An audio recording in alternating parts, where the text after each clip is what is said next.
بسم اللہ الرحمن الرحیم۔ السلام علیکم اسٹوڈنٹ، رضا اکیڈمی میں ہم آپ لوگوں کو خوش آمدید کہتے ہیں۔ آج اسٹوڈنٹ ہم اس ویڈیو میں سورۃ احزاب کا رکوع نمبر 3 آیت 21 سے لے کے 27 تک پڑھیں گے۔ اب ہم آتے ہیں اسٹوڈنٹ اپنے سبق کی طرف، یعنی سورۃ احزاب کا رکوع نمبر 3 شروع کرتے ہیں۔ اعوذ باللہ من الشیطان الرجیم، بسم اللہ الرحمن الرحیم۔ لقد تحقیق کانا ہے لکم تمہارے لیے فی میں رسول کی اللہ کے رسول کی اسوۃ نمونہ ہے، حسنۃ بہترین۔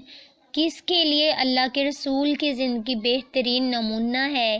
لی واسطے من اس شخص کے لیے کانا ہو یرجو جو امید رکھتا ہو اللہ کی، یعنی اللہ سے آخرت کے دن اللہ سے امید رکھتا ہو، یعنی اللہ سے ملاقات کی امید رکھتا ہو۔ والیوم اور دن آخرت کے، یعنی آخرت کے دن پہ ایمان رکھتا ہو یا آخرت کے دن کی امید رکھتا ہو کہ آخرت کا دن ضرور آئے گا۔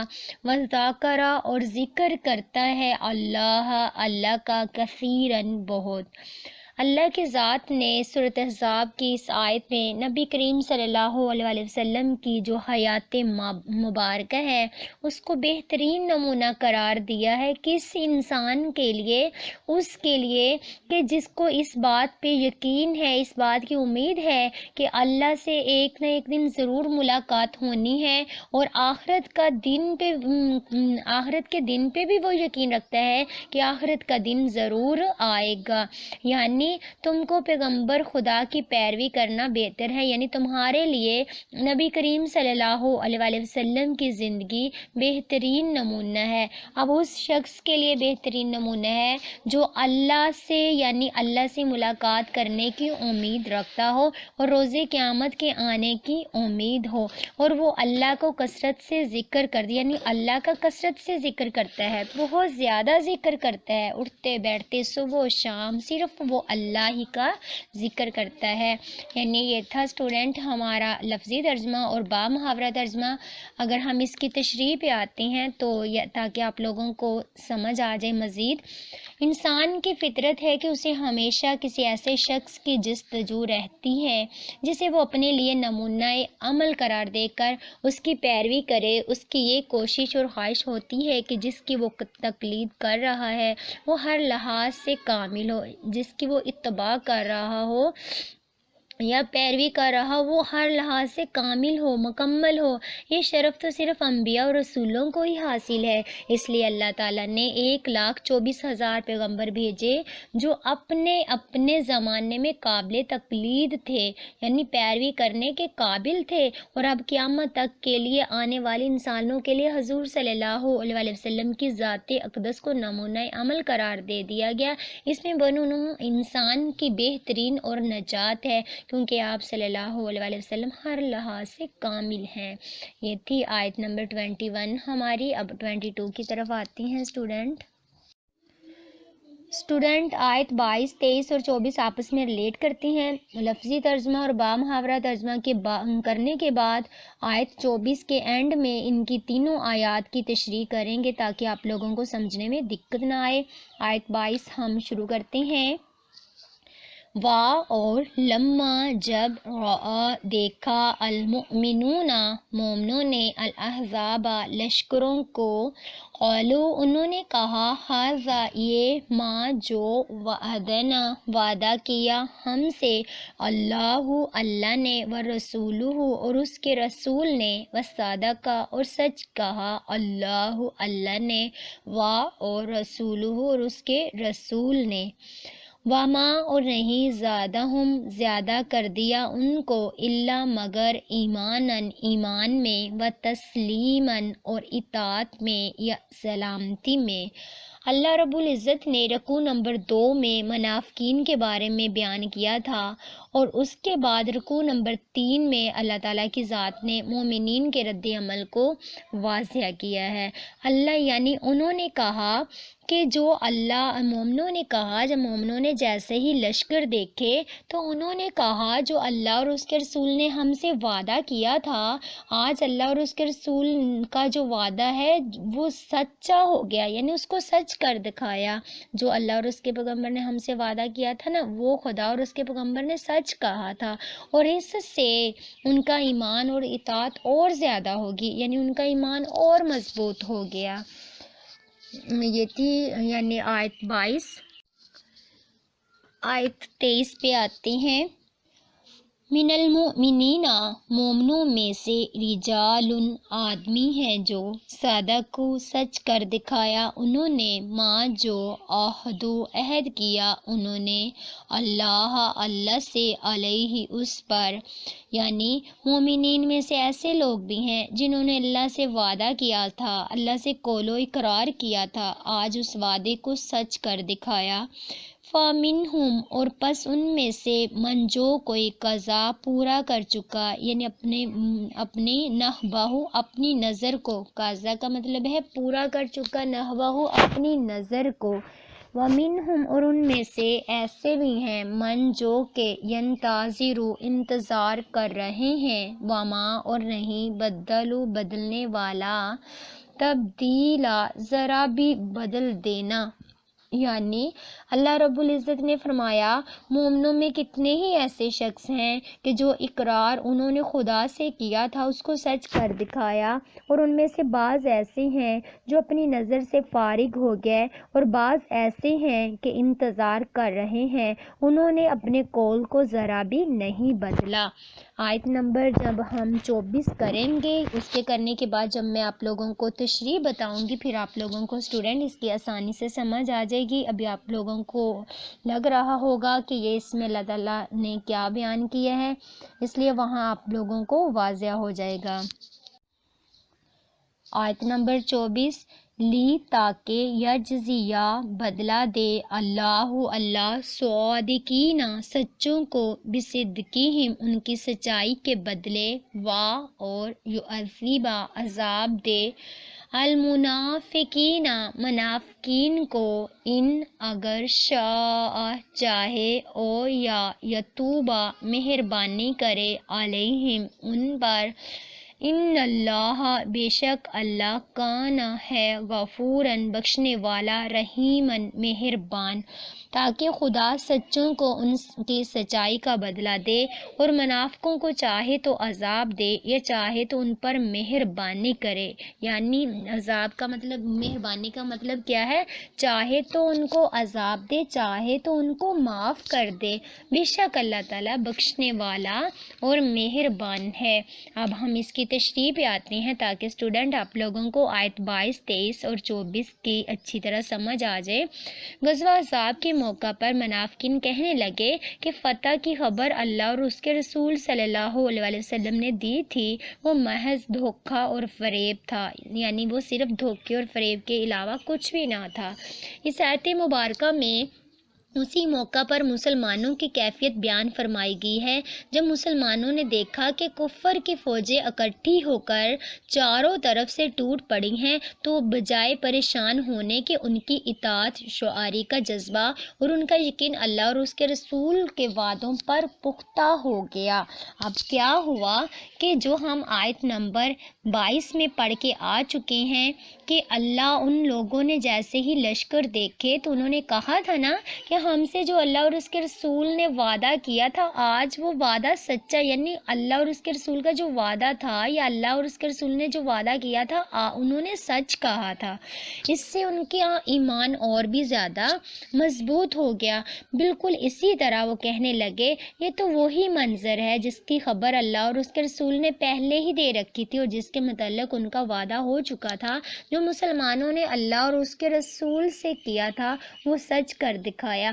بڑی بڑی سختیوں اور مشکلات کے باوجود دین کی حمایت اور پیغمبر صلی اللہ علیہ وسلم کی رفاقت سے ایک قدم بھی پیچھے نہیں یعنی یہ تھے ایمان والوں یعنی مومنین کے جو جذبات تھے ان کو واضح کیا گیا۔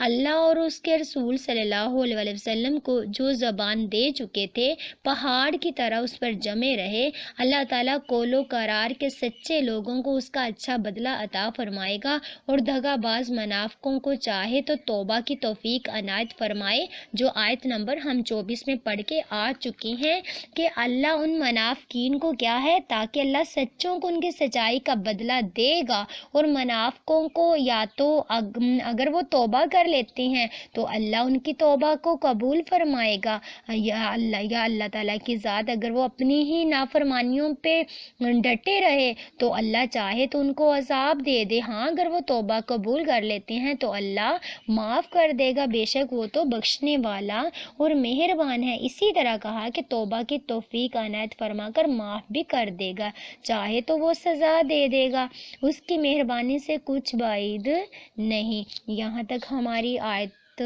یعنی 24 تک ہو گیا ہے۔ آگے اسٹوڈنٹ ہم آیت جو کریں گے وہ 25 ہے۔ آیت نمبر 25 میں اسٹوڈنٹ اللہ رب العزت نے کافروں کا تذکرہ کیا ہے، اس کے بارے میں ہم پڑھیں گے کہ اللہ رب العزت نے ان کو کس طرح واپس پلٹا دیا اور اپنے اللہ نے اس کے بارے میں ان کا کیا جواب دیا، اور اللہ تعالیٰ نے اپنے کیا صفاتی نام استعمال کیے۔ اور ردہ پھیر دیا، لٹا دیا، اللہ نے الذین ان لوگوں کو کافروا جنہوں نے کفر کیا، بھی ساتھ غیظہم ان کے غصے کے ساتھ، لم نہیں ینالوا حاصل کیا انہوں نے خیرن بھلائی، وقاف اللہ اور کافی ہے اللہ المؤمنین مومنین کو، القتال یعنی جنگ میں۔ اللہ رب العزت نے کافر وہ لوگ ان لوگوں کے بارے میں یہاں بتایا گیا جو کافر تھے، جنہوں نے حق بات کو ٹھکرا دیا، انکار کر دیا۔ اس کے بعد اللہ رب العزت نے بھی میدان جنگ میں ان کو پھیر دیا، ان کے غصے کے ساتھ جو بھرے ہوئے غصے میں آئے تھے، آج ان کو واپس پلٹا دیا اور وہ ذرا بھی بھلائی حاصل نہ کر سکے، کیونکہ خدا مومنوں کو لڑائی کے بارے میں کافی ہے، یعنی لڑائی میں اللہ رب العزت کافی ہے مومنین کے لیے۔ وہ کیوں کافی ہے؟ کیونکہ وکان اور ہے اللہ قوی طاقتور، عزیز غالب، اور اللہ تعالیٰ طاقتور اور زبردست، غالب یعنی زبردست ہے، غالب ہے وہ ہر چیز پہ، کیونکہ اللہ رب العزت نے قرآن پاک میں خود فرما دیا ان اللہ علی کل شیء قدیر، بے شک اللہ ہر چیز پر قادر ہے۔ آیت نمبر 25 کی تشریح کریں تاکہ آپ لوگوں کو مزید واضح ہو جائے۔ غزوہ احزاب میں کفار اور مشرکین نے تقریباً 1 ماہ تک مدینہ طیبہ کا محاصرہ کیے رکھا، تب اللہ تعالیٰ نے فرشتے بھیجے اور ٹھنڈی ہوا چلا دی جس سے وہ ناکام ہوئے۔ ان کی اس وقت کی کیفیت کو اس آیت میں بیان کیا گیا، یعنی کفار کا لشکر ذلت اور ناکامی سے واپس لوٹایا گیا، اور بلکہ غصے سے میدان جنگ چھوڑ کر واپس جا رہے تھے۔ ان کے سردار یہ سوچ رہے تھے نہ فتح ہوئی اور نہ ہی مال ہاتھ آیا۔ ہاں عمرو بن عبد ود جیسا نامور سوار جسے وہ 1000 سواروں کے برابر سمجھتے تھے، حضرت علی رضی اللہ تعالی عنہ کے ہاتھوں سے مارا گیا۔ مشرکین نے درخواست کی کہ 10,000 لے کر اس کی لاش ہمیں دے دیں۔ آپ صلی اللہ علیہ وسلم نے فرمایا وہ تم لے جاؤ، ہم مردوں کی قیمت کھانے والے نہیں ہیں۔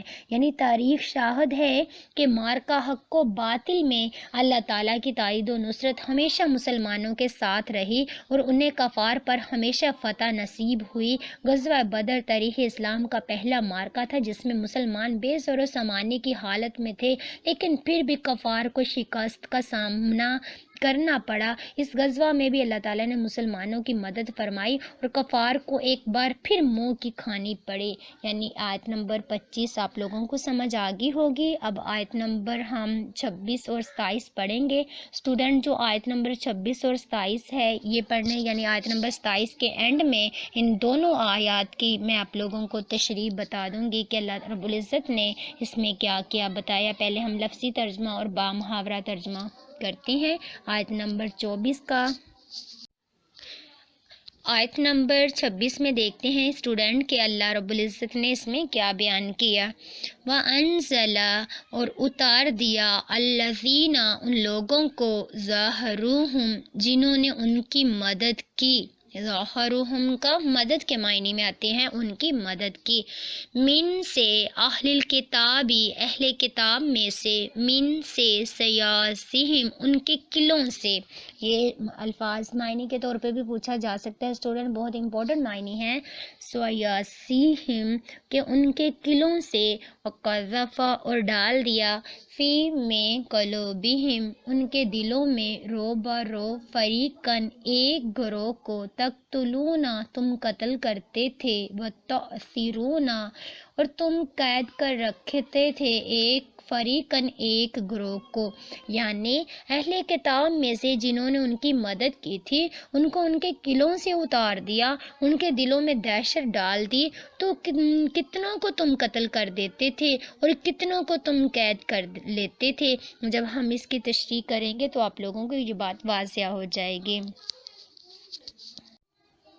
رکوع نمبر 3 کی آخری آیت یعنی 27، اور اورثکم وارث بنا دیا تم کو، ارضہم ان کی زمین کا، ودیارہم اور ان کے گھروں کا، واموالہم اور ان کے مالوں کا، اور ارضن ایسی زمین کا، لم نہیں تطئوہا تم نے اس پر قدم رکھا ہو، وکان اللہ اور ہے اللہ علی کل شیء قدیر اور اللہ ہر چیز پر قادر ہے۔ یعنی جب ہم اس کی تشریح کریں گے یہ بات واضح ہو جائے گی کہ اللہ رب العزت نے 26 آیت میں اور 27 میں کن لوگوں کے بارے میں کہا، اور اس کے بعد مسلمانوں کو ان کے مالوں کا، ان کے گھروں کا، اس کے بعد ان کی زمینوں کا وارث بنا دیا، یہ ہم دیکھیں گے۔ پہلے ہم اس کا بامحاورہ ترجمہ مکمل کرتے ہیں آیت نمبر 27 کا، کہ ان کے زمین، ان کے گھروں، ان کے مال اور اس زمین کا جس پر تم نے پاؤں بھی نہیں رکھا تم کو وارث بنا دیا، اور اللہ ہر چیز پر قادر ہے۔ ہوا کچھ اس طریقے سے اسٹوڈنٹ کہ یہودیوں کا قبیلہ جو بنو قریظہ کے نام سے تھا، جو کہ مدینہ طیبہ کے مشرق کی جانب مضبوط قلعہ میں رہتا تھا اور پہلے سے مسلمانوں کے ساتھ صلح کا معاہدہ کیے ہوئے تھا، اس نے معاہدے کی پرواہ نہ کرتے ہوئے غزوہ احزاب میں مشرکین کی مدد کا وعدہ کر لیا۔ نبی اکرم صلی اللہ علیہ وآلہ وسلم کو اس کا پتہ چل گیا جب کفار مکہ عاجز اور ناکام ہو کر واپس چلے گئے۔ آپ صلی اللہ علیہ وآلہ وسلم نے اللہ کے حکم سے بنی قریظہ کے قلعے کا محاصرہ کر لیا۔ 24-25 دن محاصرے کے بعد یہودی باہر آ گئے، ان کی کتاب کی روشنی میں ہی فیصلہ کیا گیا، ان کے نوجوانوں کو قتل کر دیا گیا، عورتیں اور بچے غلام بنا لیے گئے، ان کے مال اور زمینوں پر مسلمانوں کا قبضہ ہو گیا۔ اس طرح مسلمانوں کے ہاتھوں میں ان کا مال آ چکا تھا جس سے مسلمان خوشحال ہو گئے۔ دوسری زمین سے مراد خیبر کی زمین ہے جو اس واقعے کے 2 سال بعد مسلمانوں کے ہاتھ لگی۔ یہ تھا رکوع نمبر 3 اسٹوڈنٹ ہمارا مکمل ہوا۔